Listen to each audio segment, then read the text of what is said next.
Good morning बच्चों। आज हम 10वीं कक्षा से पहला पाठ करेंगे जिसका नाम है संसाधन और विकास। तो सबसे इसमें हम जानेंगे कि संसाधन क्या होता है। तो हमारे पर्यावरण में उपलब्ध प्रत्येक वस्तु जो हमारी आवश्यकताओं को पूरा करने में उपयोग की जाती है, जिसको बनाने के लिए तकनीकी उपलब्ध है, जैसे जो आर्थिक रूप से, सांस्कृतिक रूप से हमें जो जिसका हम प्रयोग करते हैं उसे हम संसाधन कहते हैं। संसाधनों का वर्गीकरण किया गया है, संसाधनों को वर्गित किया गया है। संसाधनों का वर्गीकरण इस प्रकार से किया गया है, जैसे उत्पत्ति के आधार पर जो जैव संसाधन, अजैव संसाधन होते हैं। उत्पत्ति के आधार पर किया गया है, जिसके अंदर क्या है, जैव और अजैव संसाधन है। समानता के आधार पर किया गया है, इसमें क्या है, नवीकरणीय योग और अनवीकरणीय योग। आपने बेटा संसाधन के बारे में पहले भी पढ़ रखा 8th क्लास में, और अब भी आप उसको पूरी तरह से जानोगे। स्वामित्व के आधार पर राष्ट्रीय और अंतर्राष्ट्रीय के, तो इनके आधार पर व्यक्तिगत और समुदाय के आधार पर। विकास के स्तर के आधार पर क्या होता है, संभावी और विकसित भंडार और संचित कोष। तो अब देखो हम ये देखो प्राकृतिक भौतिक प्राकृतिक पर्यावरण होता है, पारिस्थितिक और संस्थाएं, और ये मानव जो है इन सब चीजों का प्रयोग करता है। अब संसाधन का देखो वर्गीकरण कर रखा है, प्राकृतिक है और ये मानवीय। मतलब प्राकृतिक कौन कौन से होते हैं और मानव निर्मित कौन कौन से होते हैं। प्राकृतिक देखो जैसे आपके नवीकरणीय योग्य हो गया, अनवीकरणीय योग्य हो गया, सतह असतह प्रभाव, जीव, पवन, जल, ये सब जो है प्राकृतिक है। और दूसरा प्राकृतिक वनस्पति, वन्य जीव, जीव, ये सारे जो हैं आपके क्या हैं, प्राकृतिक। और मानव देखो संरचनाएं एवं संस्थाएं, मात्रा एवं गुणवत्ता, अचक्र, ठीक है। तो ये जो है ये मानव ने किया, और ये जो है सारे प्राकृतिक से वर्गित होते हैं।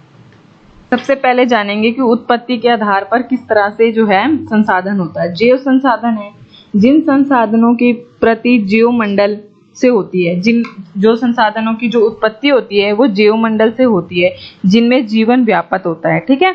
और जैव संसाधन कहलाते हैं, तो वो जैव संसाधन कहलाते हैं। कैसे, जैसे मनुष्य, वनस्पति जात, मत्स्य जीवन, पशुधन, ये सारे जो हैं आपके जैव संसाधन है। अब अजैव जो कि जैव मंडल में जो उपस्थित होते हैं उनको जैव संसाधन कहते हैं। अजैव संसाधन कौन है, जो निर्जीव वस्तुओं से बनाए जाते हैं। अजैव संसाधन होते हैं आपके जो निर्जीव वस्तुओं से बनाते हैं संसाधन, अजैव संसाधन कहलाते हैं। निर्जीव वस्तु जैसे चट्टान, धातुएं, ये सब, ठीक है। अब हम पढ़ेंगे साम्यता के आधार पर। साम्यता के आधार पर आपको बता रखा है कि नवीकरणीय और अनवीकरणीय। नवीकरणीय संसाधन वह संसाधन होते हैं जो भौतिक रासायनिक प्रक्रिया द्वारा पुनः किए जा सकते हैं। नवीकरणीय संसाधन कहते हैं, जैसे सौर, पवन ऊर्जा, जल, वन्य जीवन। तो ये जो हैं ये सारे रासायनिक प्रक्रियाओं द्वारा पुनः उत्पादित किए जा सकते हैं। और अनवीकरणीय संसाधन कौन से संसाधन होते हैं, वह संसाधन जो एक बार प्रयोग करने के बाद खत्म हो जाते हैं और इन संसाधनों के बनाने में लाखों वर्ष लग जाते हैं, उसे हम क्या बोलते हैं, अनवीकरणीय संसाधन। जैसे तेल, कोयला, तो ये आपका जो है अनवीकरणीय संसाधन में आता है। अब हम पढ़ेंगे सम्मति के आधार पर। पहले हमने पढ़ा था सम्मति के आधार पर किस तरह से, दो बता रखा है ना आपको, सम्मति के आधार पर और सहमति के आधार पर। पहले हमने पढ़ा था साम्यता के आधार पर, अब पढ़ेंगे स्वामित्व के आधार पर। स्वामित्व के आधार पर होता है व्यक्ति संसाधन और समुदाय वाला, ठीक है। ये आपकी बुक में भी लिखा है। अब हम आते हैं स्वामित्व के आधार पर व्यक्तिगत संसाधन। ये व्यक्तिगत संसाधन किन्हें कहते हैं, जिन संसाधनों का स्वामी निजी व्यक्तियों के हाथों में होता है। जैसे जिन संसाधनों का प्रयोग निजी व्यक्ति के हाथों में होता है उसे हम क्या कहते हैं, व्यक्तिगत संसाधन। जैसे भूखंड, घरों व अन्य जायदादों के मालिक जो होते हैं ना, जो जमीन के, और जिस मतलब आप कहने का मतलब है कि जो पूरी तरह से जो मनुष्य के हाथों में होता है ना, जायदाद, जमीन और घरों, ये सारे, तो ये सब जो है व्यक्तिगत संसाधन में आता है। अब समुदाय स्वामी तो वाले संसाधन कौन से होते हैं, यहाँ पे आते हैं। तो स्वामित्व के आधार पर संसाधनों का स्वामी समुदाय के सभी सदस्यों को उपलब्ध होता है। जैसे सार्वजनिक पार्क, तो वहाँ पे जो है आप पिकनिक कर सकते हो, स्थल जहाँ पे खेलने के मैदान होते हैं, तो वो समुदाय, पूरे समुदाय के लिए होता है, जो पूरे समुदाय, जैसे शमशान घाट हो गया, तालाब हो गया, तो ये जो है पूरे समुदाय के लिए उपयोगी होता है, तो इसे समुदाय संसाधन कहते हैं। अब राष्ट्रीय संसाधन है, राष्ट्रीय संसाधन किसी एक व्यक्ति के लिए नहीं होता, पूरे समाज में जो व्यक्ति होते हैं, जो मनुष्य होते हैं, वो इसका उपयोग कर सकते हैं।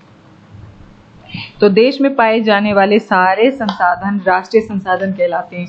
तो आपके देश में जितने भी संसाधन उपलब्ध हैं, वो सारे क्या कहलाते हैं? राष्ट्रीय संसाधन कहलाते हैं। जैसे रेल हो गया, सड़कें हो गई, नहरें हो गई, तो ये सारे जो हैं आपके राष्ट्रीय संसाधन में आते हैं। अब आता है आपका अंतरराष्ट्रीय संसाधन। अंतरराष्ट्रीय संसाधन होते हैं बेटा जो तटीय रेखा से 2000 किलोमीटर की दूरी पर से खुले होते हैं। महासागरीय संसाधनों को अंतरराष्ट्रीय संसाधन कहा जाता है। तो जो महासागरीय संसाधन होते हैं उसे हम क्या कहते हैं? अंतरराष्ट्रीय संसाधन। इन संसाधनों को अंतरराष्ट्रीय संसाधनों की सहमति के बिना उपयोग नहीं किया जा सकता। ठीक है, तो ये आपके अंतरराष्ट्रीय संसाधन होते हैं। इनका उपयोग करने के लिए हमें अंतरराष्ट्रीय जो संस्थाएं होती हैं उनकी सहमति लेनी पड़ती है। अब पढ़ेंगे विकास के स्तर पर के आधार पर स्वामित्व संसाधन। तो ये वो संसाधन, वैसे संसाधन जो किसी प्रदेश में विद्यमान होते हैं परंतु इनका उपयोग नहीं किया जा सकता। जैसे देखो, जैसे स्वाभाविक संसाधन वो संसाधन होते हैं जो कि किसी देश में जो है विद्यमान होते हैं, देश में होते हैं परंतु उनका उपयोग नहीं कर सकते। उदाहरण के लिए देखो, आपको बताती हूँ कि भारत के पश्चिम भाग में राजस्थान एवं गुजरात में पवन और सौर ऊर्जा संसाधनों का अपार संभव है। वैसे ही विकसित संसाधन, वैसे संसाधन जिनका सर्ववर्ती किया जा चुका है और जिनके उपयोग की गुणवत्ता और मात्रा निर्धारित की जा चुकी है, वो विकसित संसाधन कहलाते हैं। अब आता है आपका भंडार। भंडार क्या होता है? संसाधन जिनका सर्वेक्षण किया जा चुका है परंतु पर्यावरण में उपलब्ध। भंडार का क्या होता है कि जो पर्यावरण में उपलब्ध वह पदार्थ जो मानव की आवश्यकताओं की पूर्ति कर सकता है परंतु प्रयोक्ति के अभाव से उसकी पहुंच से बाहर है, तो वो भंडार में शामिल होता है। उदाहरण के लिए जैसे जल, दो गैसें होती हैं, हाइड्रोजन और ऑक्सीजन। तो हाइड्रोजन ऊर्जा का मुख्य स्रोत बन सकता है परंतु इस उद्देश्य से इसका उपयोग करने के लिए हमारे पास उन्नत तकनीकी का ज्ञान नहीं होता, तो इसलिए इसको जो है हम स्टोर करके रखते हैं। तो भंडार मतलब स्टोर करना। अब संचित कोष, यह संसाधन भंडार का ही हिस्सा होता है जिन्हें उपलब्ध तकनीकी ज्ञान की सहायता से प्रयोग में लाया जाता है परंतु इनका जो उपयोग होता है वो आरंभ नहीं होता। इनका उपयोग भविष्य में आवश्यक पूर्ति के लिए किया जा सकता है। जैसे नदियों के जो जल को होता है उसमें विद्युत पैदा करने के प्रयोग किया जाता है उससे, परंतु वर्तमान समय में इसका उपयोग सीमित पैमाने पर ही हो रहा है। इस प्रकार बांधों में जल, वन आदि संचित कोष है जिनका उपयोग भविष्य में किया जैसे आपको नल जल को बचाने के लिए बांधों का प्रयोग किया जाता है ना, तो वही संचित कोष कहलाता है। अब हम पढ़ेंगे संसाधनों का विकास कैसे होता है। संसाधन जिस प्रकार मनुष्य के जीवन में यापन के लिए अति आवश्यक है, उसी प्रकार जीवन की गुणवत्ता बनाए रखने के लिए भी महत्वपूर्ण है। ऐसा विश्वास किया जाता है कि संसाधन प्रकृति की देन है, परिणाम स्वरूप मानव ने इनका अंधाधुंध उपयोग किया है जिससे निम्नलिखित मुख्य समस्या पैदा हो गई।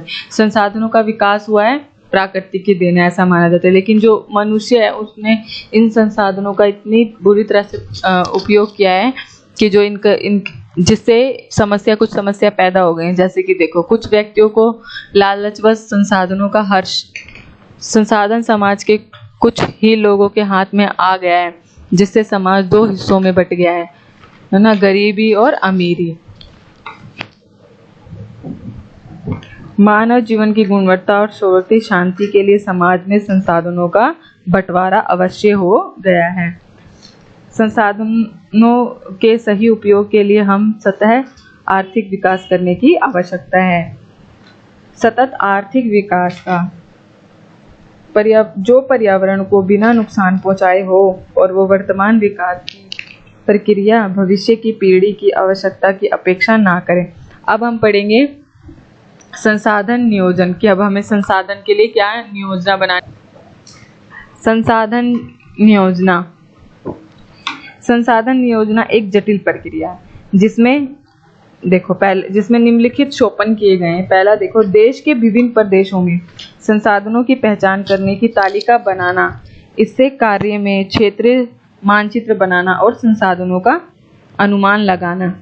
दूसरा आपका आता है कि संसाधन विकास योजना लागू करने के लिए उपयुक्त कौशल और स्थगत नियोजना ढांचा तैयार करना।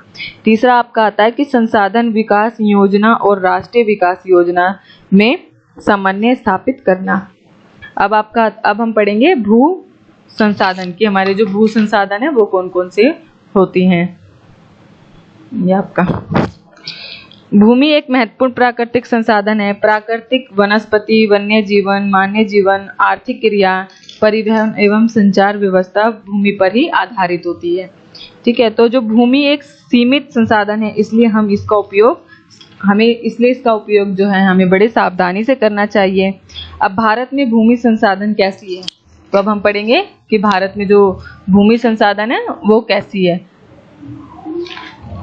अब आपको देखो ये पिक्चर आपकी अपनी नोटबुक में बनाना है। ठीक है, यह एग्रीकल्चर मिनिस्ट्री ऑफ एग्रीकल्चर के बारे में बताया गया कि कृषि के द्वारा कौन सी भूमि पर बंजर है और कौन से कैसे संसाधनों का प्रयोग किया गया है। ठीक है, अब हम पढ़ेंगे भारत में भू उपयोग स्वरूप कि लगभग 43% भू क्षेत्र मैदान है जो कृषि और उद्योग के विकास के लिए सार्वजनिक है। ठीक है, और लगभग जो इसका 30% भूभाग होता है वो विस्तृत क्षेत्र में फैला हुआ होता है। पट्टनीय विकास के अनुकूल परिस्थितियां प्रदान करता है। लगभग 27% जो हिस्सा है वो हमारा पठारी है, लेकिन उसमें खनिज, जीवन, ईंधन और वनों का अपार संचार कोश है। अब भारत में भू उपयोग पर रूप, अब हम भारत में भू उपयोग का कैसे करेंगे। अब तक हमने पढ़ा ना, ये कृषि के लिए अनुमान क्षेत्र, बंजर तथा उप आयोग भूमि, कृषि प्रयोजन में लाई गई भूमि जैसे इमारतें, सड़क, तो ये सब जो है हमारे संसाधनों का उपयोग कर रहे हैं। किस किस चीज़ों में करते हैं, तो ये आपको पढ़ना है अच्छे से। जैसे वनों में के लिए करते हैं, उसके बाद फिर भूमि बनाने के लिए, सड़क बनाने के लिए, तो हम इन सब चीज़ों में भू संसाधनों का प्रयोग करते हैं। विविध वृक्ष फसलों, तो ये सारा जो है हमारे भूमि में आ जाता है, प्रति भूमि जो होती है। अब हम पढ़ेंगे कि भारत में भू उपयोग पर रूप किसका कैसे कार्य होता है। ठीक है, तो जो भू उपयोग को निर्धारित करने वाले तत्व भौतिक कारक जैसे भू आकृतिक, जलवायु और मृदा के प्रकार हैं। मानवीय कारक में जैसे जनसंख्या, घनत्व, प्राकृतिक क्षमता, संस्कृति और परंपराएं आदि शामिल होती हैं। तो भारत का जो कुल भौगोलिक क्षेत्र होता है 32.8 लाख वर्ग किलोमीटर होता है, परंतु इसके 43% भाग के ही भू उपयोग आंकड़े उपलब्ध होते हैं, क्योंकि जो पर्वतीय प्रांतीय असम को छोड़कर अन्य प्रांतों को के सूचित क्षेत्र को के बराबर जानकारी उपलब्ध नहीं होती है। अब हम पढ़ेंगे कि भूमि निम्नीकरण और संरक्षण उपयोग। कुछ मानव क्रियाएं जैसे वनोन्मूलन, अतिवृक्ष खनन ने भूमि के निम्नीकरण में मुख्य भूमिका निभाई है। जैसे कि देखो, भूमि निम्नीकरण को रोकने के उपयोग जैसे वन रोपण, चरगाहों का उचित प्रबंध, पशुचारण नियंत्रण, रेतीले टीलों को कांटेदार झाड़ियां द्वारा स्थिरीकरण, बंजर भूमि को उचित प्रबंध और खनन नियंत्रण। तो इस तरह से जो है हम अपने भूमि को संरक्षण कर सकते हैं, उसको बचा सकते हैं। ठीक है, तो यही सब बताना है इसमें आपको। अब मृदा संसाधन क्या होते हैं, मृदा संसाधन के बारे में पढ़ेंगे। अब हम मृदा संसाधन, मृदा अथवा मिट्टी सबसे महत्वपूर्ण नवीकरणीय प्राकृतिक संसाधन है। यह पौधों के विकास का माध्यम है। ठीक है, जो पृथ्वी पर विभिन्न प्रकार के जीवों को पोषण करता है। तो मृदा का वर्गीकरण किया गया है। मृदा बनाने की प्रक्रिया को निर्धारित करने वाले तत्व कौन कौन से होते हैं, जैसे रंग, गहराई, गठन, आयु, रासायनिक, भौतिक। तो ये सारे जो होते हैं ये मृदा को जटिल मृदा को निर्धारित करने में काम आते हैं। तो इनको निम्नलिखित कारणों से बांटा गया है। देखो जैसे कि देखो जडोल मृदा कौन सी होती है? जडोल मृदा संपूर्ण उत्तरी मैदान जडोल मृदा से बना है। जो उत्तरी मैदान होता है वो जडोल मृदा से बना है। और पूर्वीय तटीय मैदान विशेष महानदी गोदावरी, कृष्णा और कावेरी नदियों के जो डेल्टा से जो बना उसे जटोल मृदा जो डेल्टा से जो बना होता है कावेरी नदी और कृष्णा नदी से, तो उसे हम क्या बोलते हैं? जटोल मृदा। अधिकतम उपजाऊ होने के कारण जटोल मृदा वाले क्षेत्र में गहन कृषि की जा सकती है। जहाँ अधिक उपजाऊ होता है वो जो जटोल मृदा होती है, तो वहाँ पे कृषि करना भी बहुत ही आसान होता है। ठीक है। अधिकतर जडोल मृदाएं जो होती हैं वो फास्फोरस और चूनायुक्त होती हैं, जो इसे गन्ने, चावल, गेहूं और अन्य अनाजों द्वारा दलहन फसलों की खेती के लिए उपयुक्त होती है।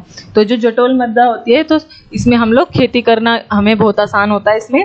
ठीक है। तो इसमें अनाज, गेहूं, चावल, गन्ना, दलहन ये सारी फसलें आराम से बोई जा सकती हैं। अब हम पढ़ते हैं काली मिट्टी।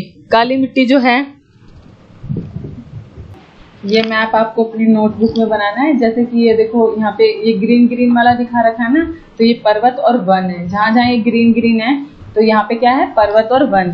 और ये जो थोड़ा हल्का सा हरा हरा दिखा रखा है ना, ये है आपका जडोल मृदा।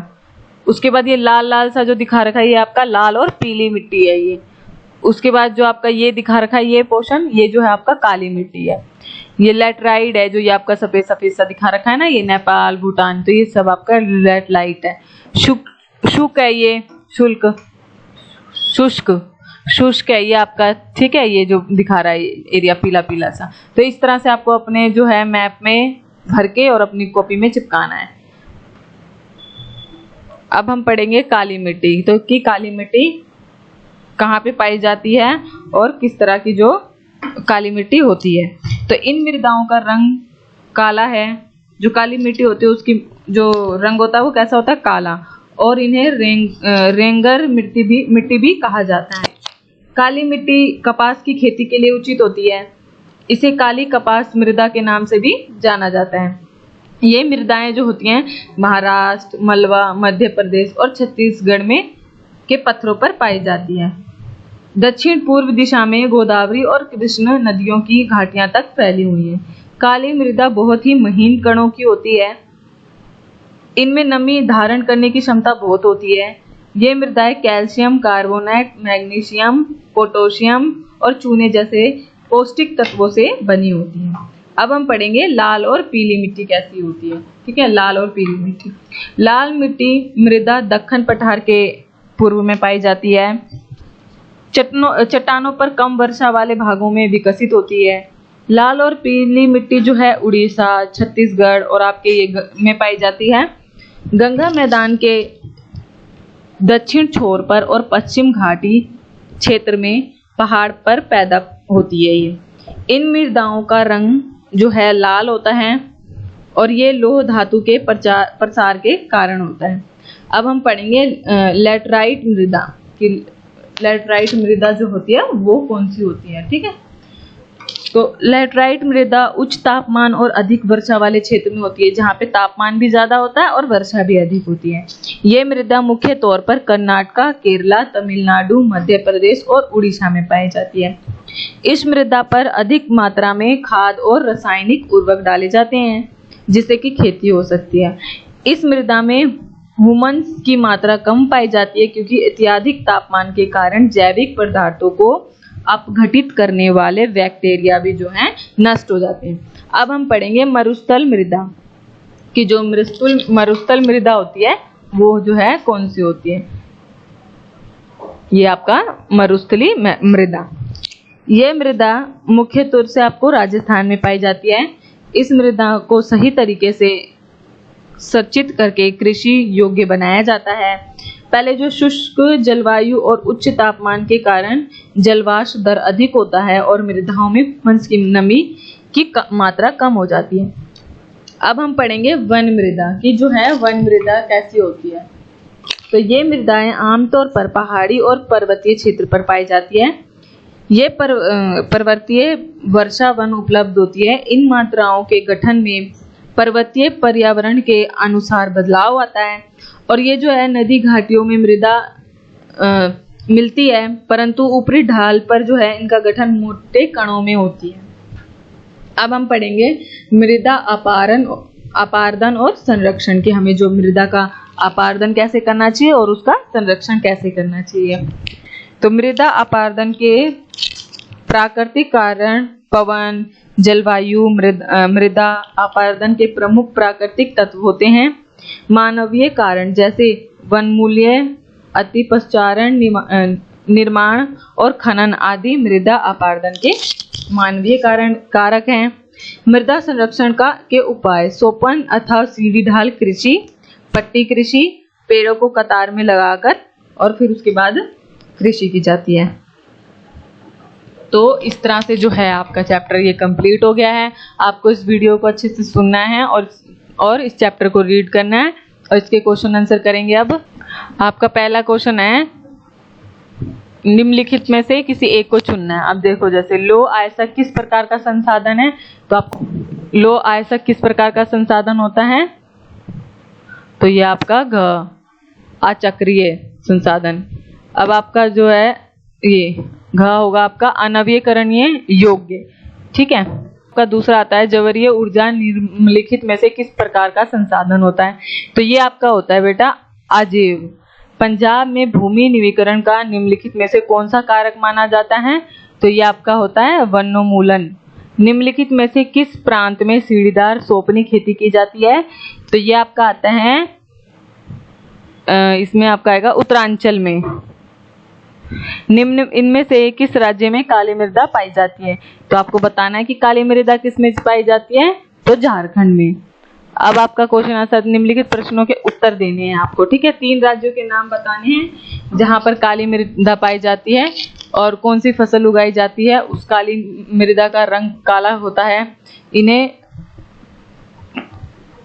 देखो, आपको ये बताना है कि 3 राज्यों के नाम बताने हैं जहां काली मृदा पाई जाती है। इस प्रकार मुख्य रूप से कौन सी फसल उगाई जाती है, ठीक है। तो इसमें आपका आता है 3 राज्यों के नाम बताइए जहां काली मृदा पाई जाती है, मुख्य सा फसल उगाई जाती है। उत्तरी का देखो उत्तर है आपका काली मृदा का रंग काला होता है। इन्हें रेगुन मृदा भी कहा जाता है। ये लवजंग शैलों से बनी हुई होती है। ये मृदा महाराष्ट्र, मलवा, मध्य प्रदेश और छत्तीसगढ़ के पठारों में पाई जाती है। काली मृदा को कपास की खेती के लिए उचित समझा जाता है और इसे कपास मृदा के नाम से भी जाना जाता है। अब आपका आता है दूसरा क्वेश्चन, पूर्वी तट के नदी डेल्टाओं पर किस प्रकार की मृदा पाई जाती है, इस प्रकार की मृदाओं की 3 विशेषता बतानी है। तो आपका उत्तर होता है पूर्वी तट के डेल्टाओं को जटोल मृदा पाई जाती है। वहां पे इस जटोल मृदा की मुख्य विशेषताएं निम्नलिखित होती हैं। यह मृदा हिमालय के 3 महत्वपूर्ण नदी स्रोतों सिंधु घाटी, ब्रह्मपुत्र नदियों द्वारा लाई जाती हैं। जटोल मृदा में रेत, सिल्लट और मृतिक की विभिन्न अनुपात पाए जाते हैं। जैसे जैसे हिम नदियों के मुहाने से घाटी में ऊपर की ओर आ जाते हैं, मृदा के कणों को आकार, जो मृदा का कण होता है उसका भी आकार बढ़ता चला जाता है। जटोल मृदा बहुत ही उपजाऊ होती है। अधिकतर जटोल मृदा पोटेशियम फास्फोरस चूना युक्त होते हैं। इसे गन्ने, चावल, गेहूं, अन्य अनाजों द्वारा मतलब अनाजें जो हैं उगाई जा सकती हैं। जो जटोल मृदा। जैव और अजैव संसाधन क्या होते हैं? जैव संसाधन वह संसाधन होते हैं जिनकी उत्पत्ति जैवमंडल से होती है और जिन्हें जीवन व्याप्त होता है जैव संसाधन कहलाता है। जैसे मनुष्य, वनस्पति जगत, प्राणी जगत, पशुधन तथा मत्स्य। निम्नलिखित प्रश्नों के उत्तर देने हैं। अब आपको इसको अच्छे से, इस वीडियो को अच्छे से सुनना है, आपको लास्ट तक देखना है और उसके बाद अपनी सारे क्वेश्चन आंसर जो है अपनी नोटबुक में लिखना है और याद करना है।